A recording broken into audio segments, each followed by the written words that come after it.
प्रधानमंत्री नरेंद्र मोदी ने आज नवसारी के काकार पार परमाणु ऊर्जा परियोजना सहित अन्य विभिन्न परियोजनाओं का लोकार्पण किया। इससे पहले गुजरात के मुख्यमंत्री भूपेंद्र पटेल और प्रदेश भाजपा अध्यक्ष CR पाटिल ने प्रधानमंत्री का अभिनंदन किया। इसके बाद पीएम मोदी ने एक विशाल जनसभा को संबोधित किया। इस दौरान प्रधानमंत्री मोदी ने कहा, थोड़ी देर पहले वडोदरा, नवसारी, भरूच, सूरत और दूसरे क्षेत्रों को हजारों करोड़ रुपए के नए प्रोजेक्ट्स मिले हैं। टेक्सटाइल, बिजली और शहरी विकास से जुड़े 40,000 करोड़ रुपए से ज़्यादा की परियोजनाओं के लिए सभी को बधाई। आजकल पूरे देश में एक ही चर्चा जोरों पर है, वह चर्चा है मोदी की गारंटी। देश का बच्चा बच्चा कह रहा है, मोदी ने जो कह दिया वह करके दिखाता है। साथियों, आज नए भारत में हो रहा हर प्रयास भावी पीढ़ी के लिए विरासत बनाने का काम कर रहा है। आज जो नई और आधुनिक सड़कें बन रही हैं, रेलवे ट्रैक बन रहे हैं, ये विकसित भारत के ही रास्ते हैं। आज महसाणा की रेल कनेक्टिविटी और मजबूत हुई है। रेल लाइन के दोहरीकरण से अब बनासकांठा और पाटन की कंडला, टूना और मुंद्रा पोर्ट से कनेक्टिविटी बेहतर हुई है। इससे नई ट्रेन चलाना भी संभव हुआ है और मालगाड़ियों के लिए भी सुविधा हुई है।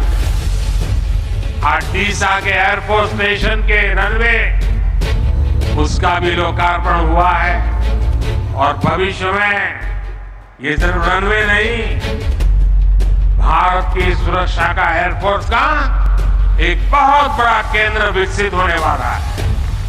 इंडिया गठबंधन की डोर भले ही टूट गई हो, लेकिन कांग्रेस और भाजपा की इस लड़ाई में एकजुट होते दल इस बात का संकेत हैं कि सभी का राजनीतिक दुश्मन मजबूत है। यही कारण है कि यूपी के बाद अब दिल्ली में कांग्रेस और आप के बीच गठबंधन पर तेजी से चर्चा जारी है।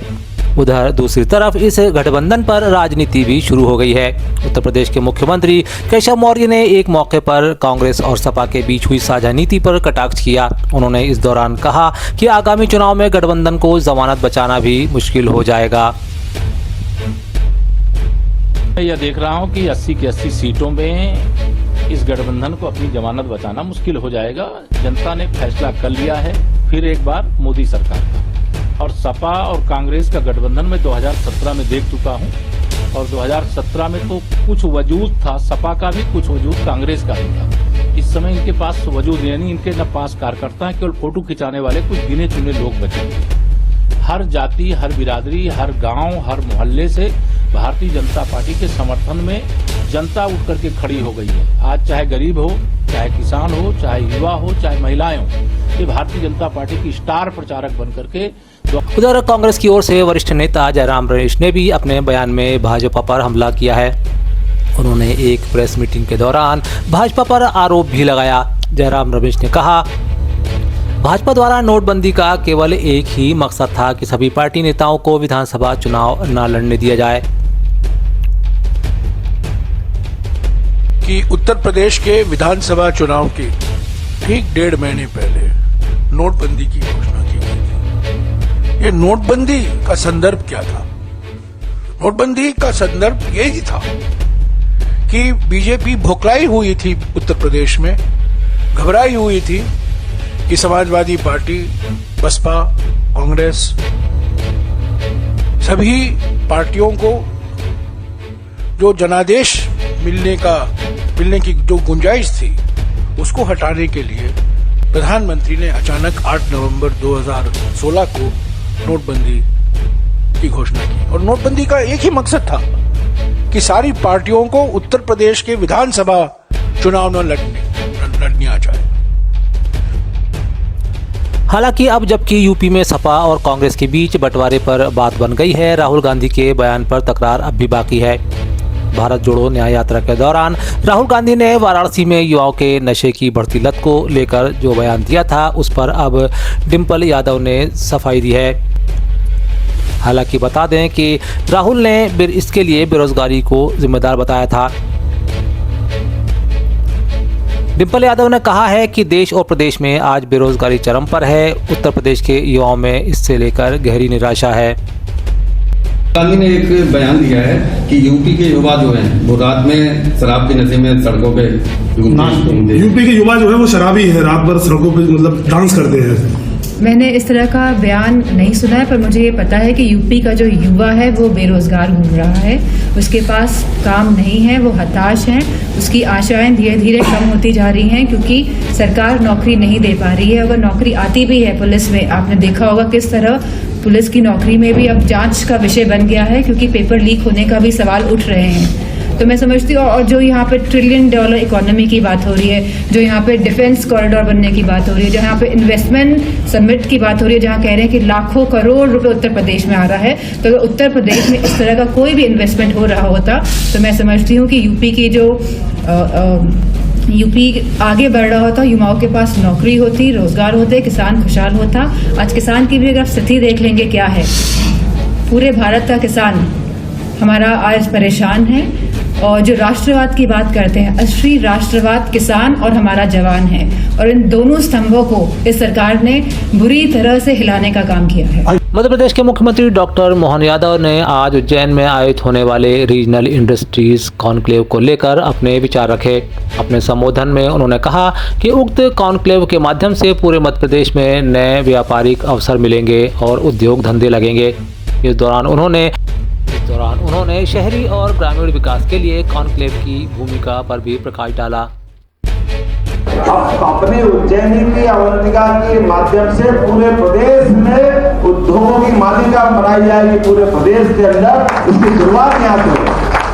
हर गली मोहल्ले जगह जगह पे जहाँ जिसकी संभावना है, ग्रामीण क्षेत्र में ग्रामीण विकास, शहरी क्षेत्र में शहरी विकास, हमारे कृषि आधारित उद्योग, शहरी क्षेत्र में रोजगार परक अलग अलग प्रकार की इंडस्ट्रियों की, जहाँ खदान का बेल्ट है वहाँ खदान की, जहाँ फूड इंडस्ट्री स्थापित हो सकती है वहाँ फूड इंडस्ट्री, सभी प्रकार के रेडीमेड गारमेंट से लेकर सारे क्षेत्रों में जो हो सकता है वो सब कुछ चलते हैं। मुझे इस बात की प्रसन्नता कि 1 तारीख के दिन यहाँ जब सबमिट होगी, इन्वेस्टर मीट के माध्यम से पूरे प्रदेश में कई जगह उद्योग लगेंगे, जिसमें उज्जैन, मालवा सभी रहे, और ये एक शुरुआत होगी सिलसिलेवार। ये क्षेत्रीय स्तर पर होने वाली, इस क्षेत्रीय स्तर के आधार पर सारे अलग अलग क्षेत्रों में बाद में इसी प्रकार के क्रम से इन्वेस्टर सबमिट करेंगे।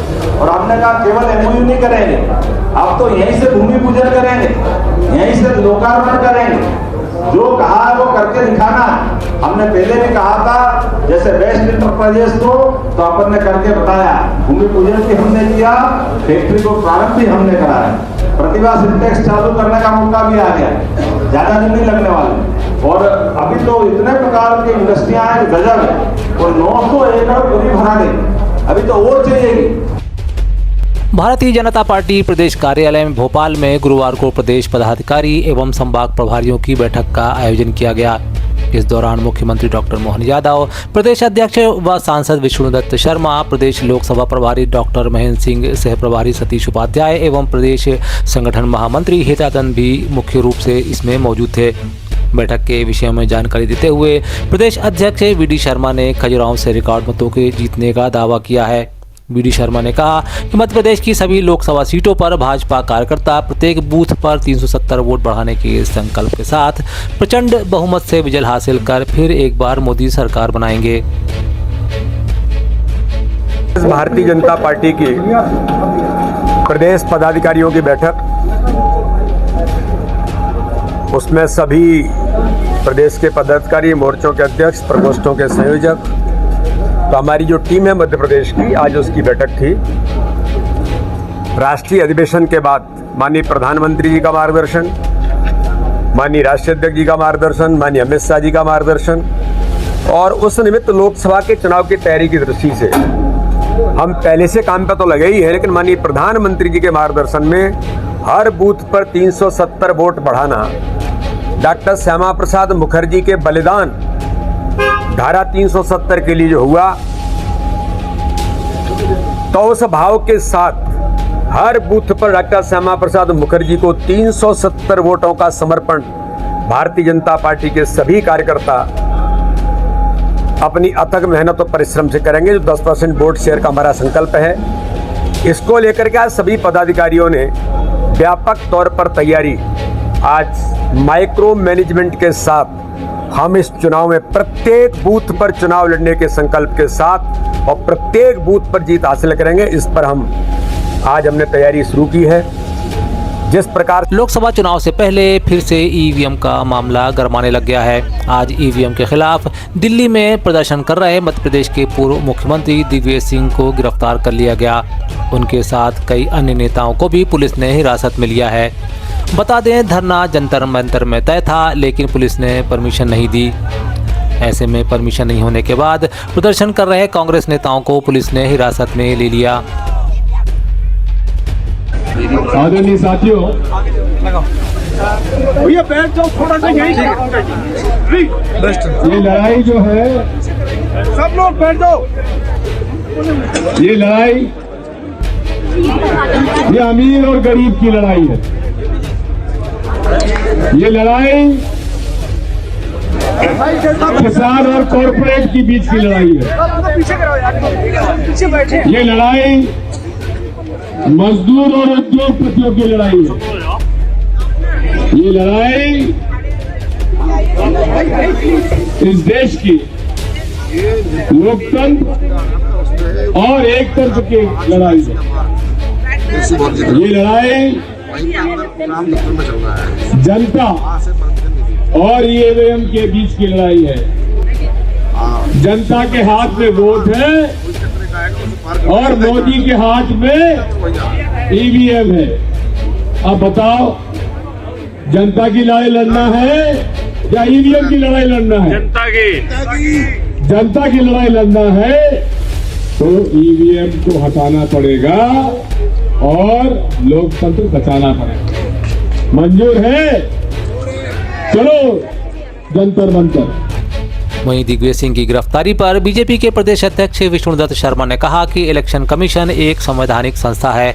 देश संविधान से चलता है और संवैधानिक संस्था में चुनाव के जैसा ईवीएम को लेकर आप केवल अनर्गल बातें कर देश को गुमराह करने का काम कर रहे हैं। उन्होंने कहा कि संवैधानिक संस्था पर प्रश्न खड़ा कर रहे हैं तो दिग्विजय सिंह की यह फितरत है। दिग्विजय सिंह की गिरफ्तारी दिल्ली के अंदर जो आप जानकारी मुझे दे रहे हैं, एक संवैधानिक संस्था इलेक्शन कमीशन और देश संविधान से चलता है और संवैधानिक संस्था में चुनाव जैसा ईवीएम को लेकर के आप केवल अनर्गल देश को गुमराह करने का काम कर रहे हैं, संवैधानिक संस्था पर प्रश्न खड़ा कर रहे हैं, तो ये दिग्विजय सिंह की फितरत है। मध्य प्रदेश कांग्रेस के चीफ जीतू पटवारी ने आज रतलाम में एक बार फिर भाजपा पर वादाखिलाफी का आरोप लगाया। उन्होंने इस दौरान पार्टी के भीतर की कमियों को निकालकर आगामी दिनों में तैयारियों के साथ जनता के समक्ष जाने की बात भी कही।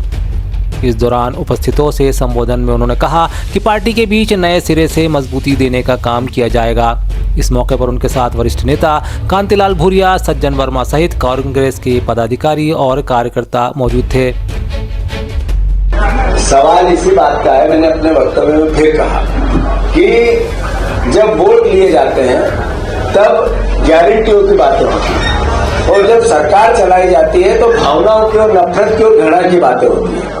वोट लेने का मापदंड अलग है और बातें करने का, वादे करने का, वचन देने का, गारंटी देने का मापदंड अलग है।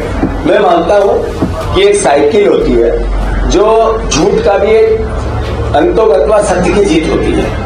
झूठ कितने दिन चलेगा ये दौर है। मैं इस बात को भी अस्वीकार नहीं कर सकता कि अगर फिर भी बीजेपी जीतती है तो हमें भी कुछ कमी होगी, हमारे संगठन के सुधार की कमी होगी, हमारे समय के साथ परिवर्तन संगठन में आना चाहिए उसकी कमी होगी। हम अपने तरीके की, अपने हिस्से की बात जनता को जिस तरीके से समझाना चाहिए या जिस तरीके से आत्मसात करवाना चाहिए उस बात को सही तरीके से ले जाने में भी कमी होगी। मैं उसको नकार नहीं, मैं उन लोगों में से नहीं हूं। मैंने 3 बार कहा है, जो जीता वो सिकंदर। जनता ने जो जनादेश दिया सर माथे पर। मेरे भाषण में भी मैंने कहा कि जो कुछ भी है, कुछ तो अलग परिवर्तन लाने की आवश्यकता है। नया संगठन बनाना है, युवा संगठन बनाना है, केडर बेस्ड संगठन बनाना है, आइडियोलाइजेशन लेस संगठन बनाना है और जनता से सरोकार वाला संगठन बनाना है। ये आवश्यकता है।